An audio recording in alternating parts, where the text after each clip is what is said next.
ദൈവനാമത്തിന് മഹത്വം ഉണ്ടാകട്ടെ. യെശയ്യാ 25:8. സകലരുടെയും കണ്ണീർ അവിടുന്ന് തുടച്ചു മാറ്റി. ഇതാ നമ്മുടെ ദൈവം, നമ്മുടെ രക്ഷയുടെ പ്രത്യാശ, നാം അർപ്പിച്ച ദൈവം. അങ്ങയിൽ ഹൃദയം ഉറപ്പിച്ചിരിക്കുന്നവനെ അങ്ങ് സമാധാനത്തിന്റെ തികവിൽ സംരക്ഷിക്കുന്നു. കർത്താവിൽ എന്നേക്കും ആശ്രയിക്കുവിൻ. ദൈവമായ കർത്താവ് ശാശ്വതമായ അഭയശിലയാണ്. നീതിമാന്റെ മാർഗം നിരപ്പുള്ളതാണ്, അവിടുന്ന് അതിനെ മിനുസമുള്ളതാക്കും. കർത്താവ്, അങ്ങയുടെ നിയമത്തിന്റെ പാതയിൽ ഞങ്ങൾ അങ്ങയെ കാത്തിരിക്കുന്നു.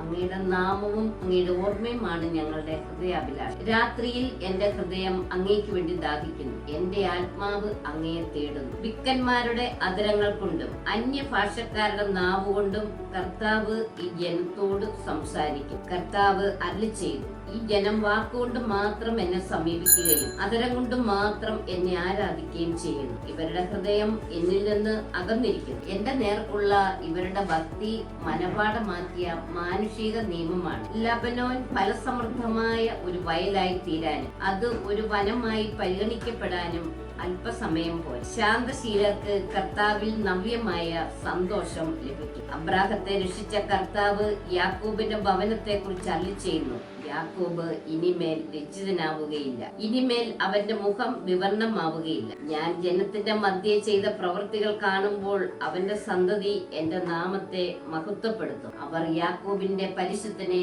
മഹത്വപ്പെടുത്തും. ഇസ്രായേലിന്റെ ദൈവത്തിന്റെ മുൻപിൽ ഭക്തിയോടെ അവർ നിലകൊള്ളും. തെറ്റിലേക്ക് മടങ്ങിപ്പോയവർ വിവേകത്തിലേക്ക് മടങ്ങി വരും. പെറുപെറുത്തിരുന്നവർ ഉപദേശം സ്വീകരിക്കും. ഹല്ലേലൂയ, ആമേൻ.